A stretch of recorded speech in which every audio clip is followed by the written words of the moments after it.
Sir, good morning, sir. Can you start now, sir? Morning, madam.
Hello.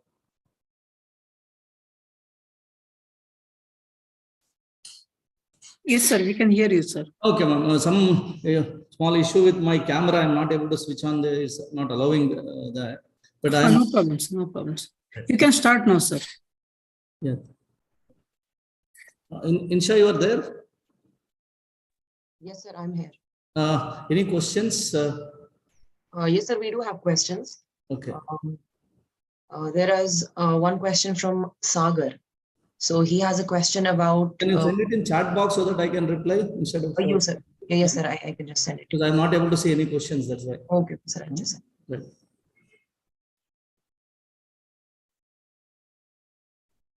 Right. You can start typing one by one. I will go on first completing the question. Okay.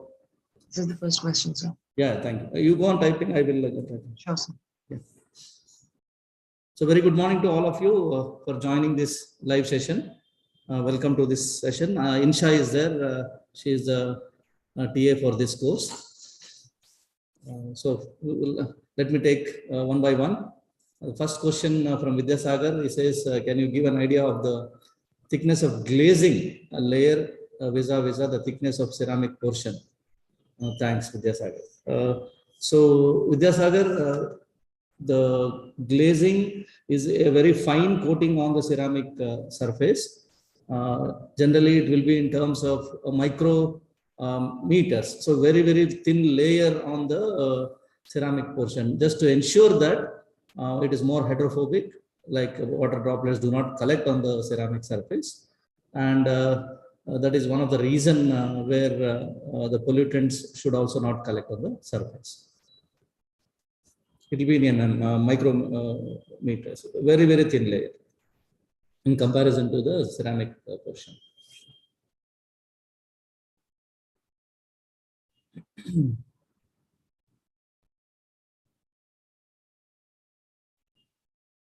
Next, Insha, is there any second? You're typing it?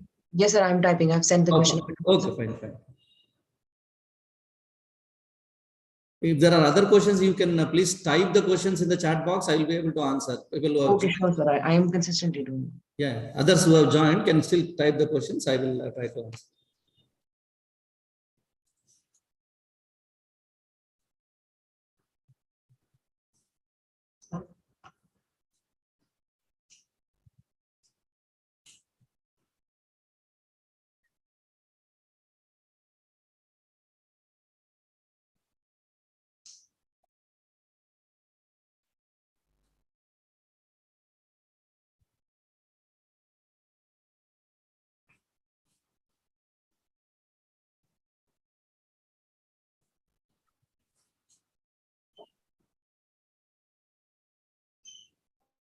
The second question is mixture of porcelain glass possible? No, till now we have not come across the technology where adopting both glass and ceramic or a porcelain, because the entire manufacturing process is different in both the conditions. So porcelain insulators and glass, and also the raw materials which are used for the porcelain, like clay, alumina, and these things also differ in comparison to the glass, where you need to use different material for glass. So there is no technology which is available in like mixing both the porcelain and glass. Yes, in the transmission line, yes, it is possible to use both porcelain and glass depending upon the requirement. And yes, in India, many of the places where you do find insulators with porcelain or ceramic.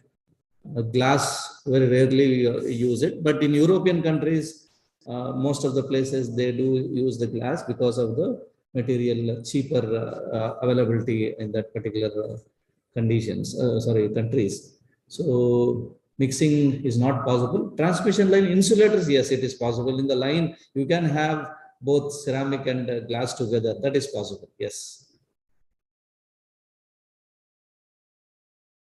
Because both have equal mechanical strength, equal electrical properties. So combining glass, in case there is only one point to be noted, they should be of equal mechanical strength. Creepage length also matters. So you can use in both porcelain and glass for a transmission line.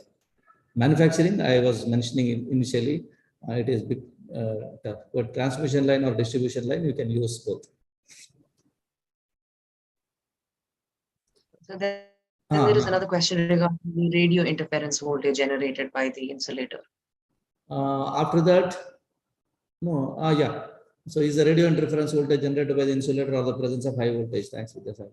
Yeah, Vidyasagar, the radio interference voltage is not directly generated by the insulator. Yes, it is generated by the hardware connected with the insulator. So you have a cap and pin and connected to the insulator with the bonding with the help of a Portland cement. So these junctions and the metal parts like the pin and the cap. And for the cap, there is one other small component which is known as R clip. R clip is used to connect the cascading of one insulator to the other. So in case the R clip is not properly not proper for the contact, yes, RIV could be generated near the R clip.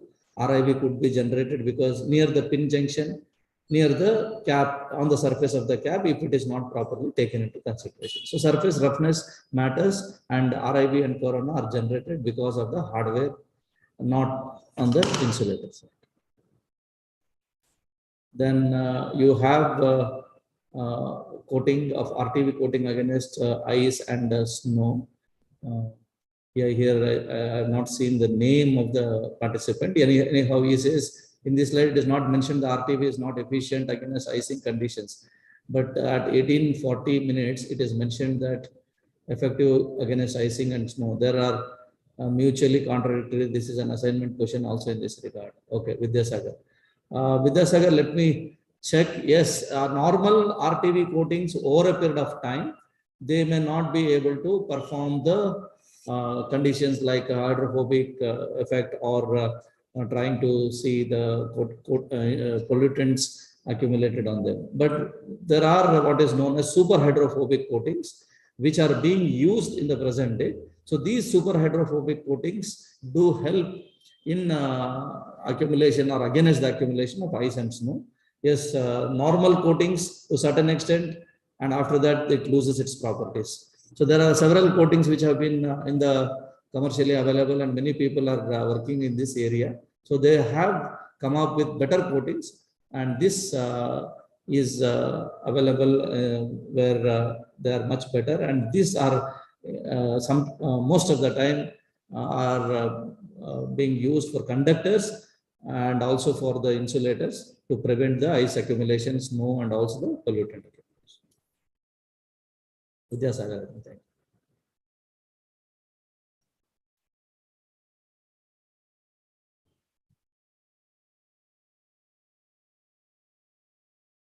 you. Insha, you have some more messages? No, sir. No? Not any other queries. Okay. So if you have any questions, any of the participants, you are welcome.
I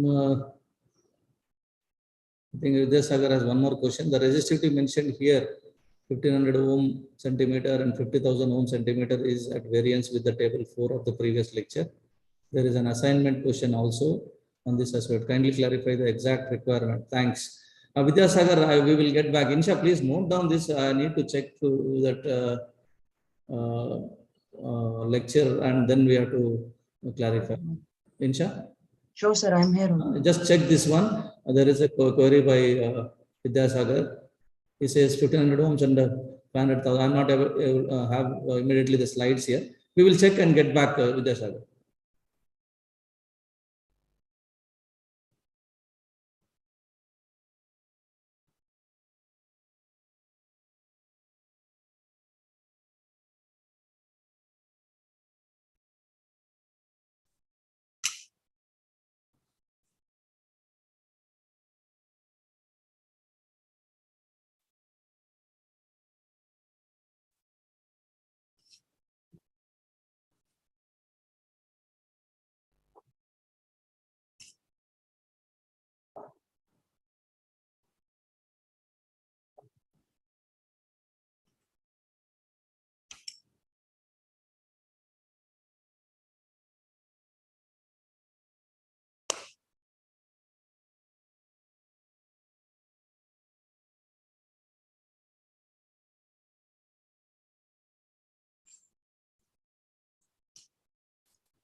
Any questions? No, in the chat box or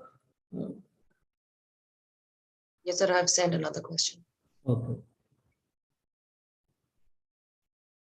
So what is the primary importance of an insulator in transmission systems? Yeah, this question I don't know the name of the participant. The primary importance of insulator is to perform two important functions.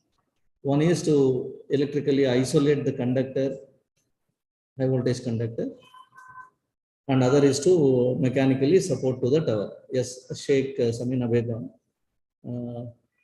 she has answered, or I don't know. What is the primary importance of insulator? Is it both to provide mechanical support to the tower to exact electrically isolate? Yes, Shamina, it is both the properties mechanically, because you need to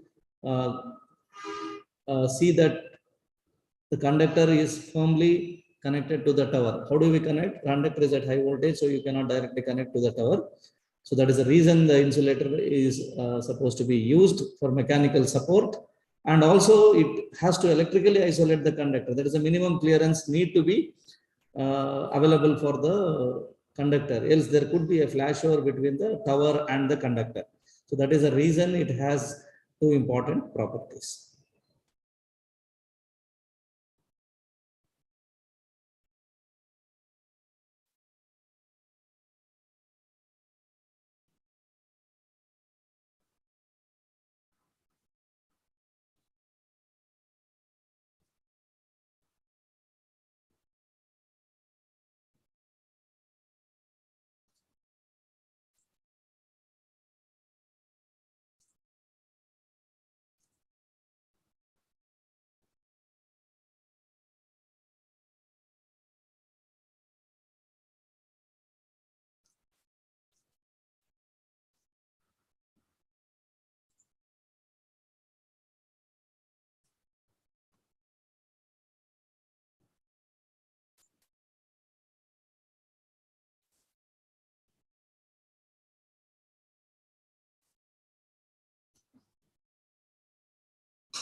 I think there is a question from Vidya. What is the nature of galvanizing test Is it a type test or acceptance test? No, there is no separate test for galvanizing. It is normally galvanized in the fact before the insulator is being fired. There is a huge kiln. Kiln is that insulator undergoes for 24 to 48 hours at various temperatures. So before that, the insulator is galvanized and it is sent for firing. So this is how it happens. So there is no separate type test or acceptance test. It is like a routine thing which is done in the factory.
Sir, we have a question. Yeah. I'm just looking. I was doing some other thing.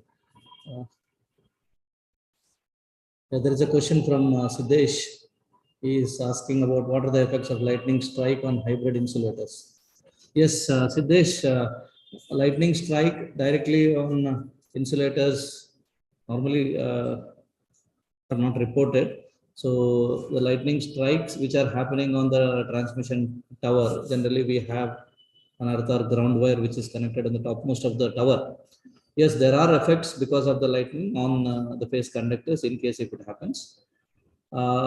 Say hybrid type of insulators are generally not used for till now for transmission purpose. They are locally being used for distribution. They were tried earlier with the combination of ceramic and polymer, but the technology is not well adopted. Right now you have ceramic, glass, or polymer type of material which are used. The effects of lightning strike will be in case of a porcelain, there are reports where the sheds are shattered. In case of the glass also. In polymer, there are failures, surface flashovers and also the insulator failures have happened. But in case of the stiff fronted waveforms, so there could be a punctures on the porcelain or a ceramic insulators. That also reports are there, and there are a few articles published on this effect. So hybrid insulators right now in the transmission, I don't see anywhere it is being adopted. So ceramic, glass, and porous, what we call as a polymer or a composite or a silicon rubber insulators. So for lightning strike, there are voltages which are specified, what we call as a BIL, basic insulation level of any transmission line. Needs to be evaluated. Like if, say typically if a 220 kV transmission line or a 400 kV transmission line. So for a 400 kV insulator string, basically we have a BIL or a lightning impulse, what we call lightning impulse test or evaluation, which is done at a very higher voltage. For a 220 kV, typically we conduct the experimentation at 1050, that is 1 million plus volts, to ensure in case of the lightning strikes, the magnitudes of the voltages could reach to that level. And again, how it is decided depends on the clearances of the tower height, and all these things. That is the reason where the standards specify the BIL for various levels of voltage. And this any of the insulator string are generally evaluated for lightning effects. There is one question from Rajwal. When will admit card be released for exam? This will be done by the NPTEL office Chennai. So you please keep watching on the website, or you can write to the NPTEL office. They will be able to give you this answer. I hope these are all the things taken care by the NPTEL office.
Sir, I think no more question. We can close the session, sir.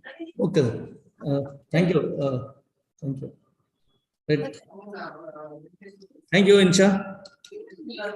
Thank you so much, sir. So there is a question, is ice can be used as electrical insulator and how? 1 second. By Siddhesh Khelkar.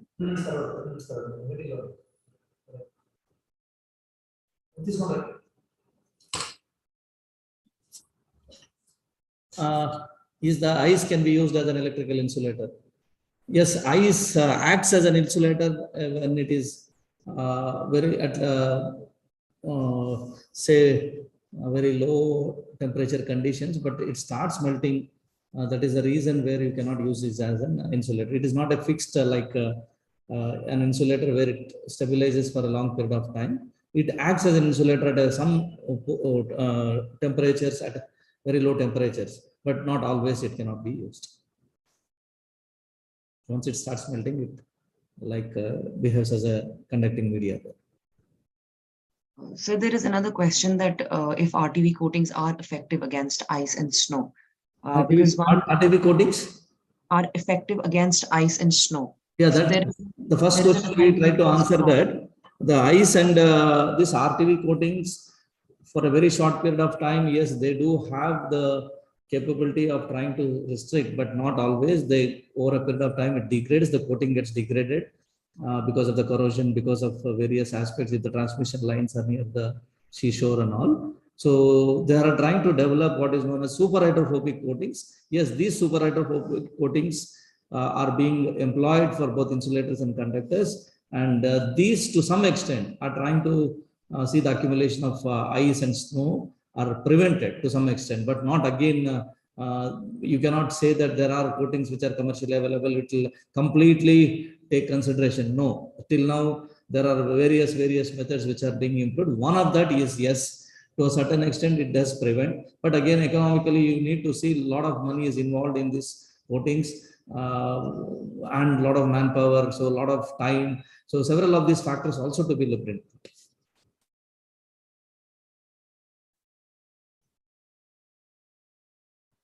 Any other questions? Insha, any other questions? Yes, sir. There is this question regarding the resistivity of cleaning water. Why I'm mentioning these questions again is probably because maybe they won't have joined earlier, or maybe now people are joining in. Okay. So there is this question regarding if the resistivity is mentioned greater than 1500 ohms. Yeah, that we try to answer. We will check and report. I told you that was the first question. The second one which they tried to ask. Okay.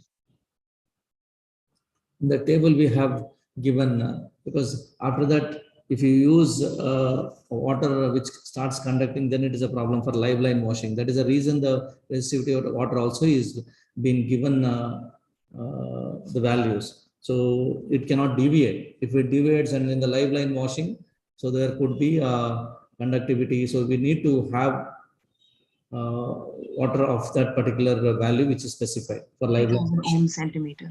Yeah.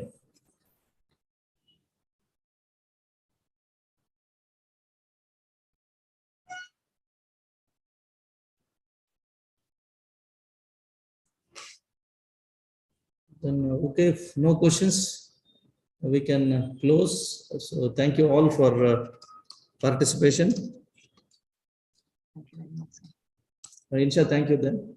Thank you so much, sir. No, thank you.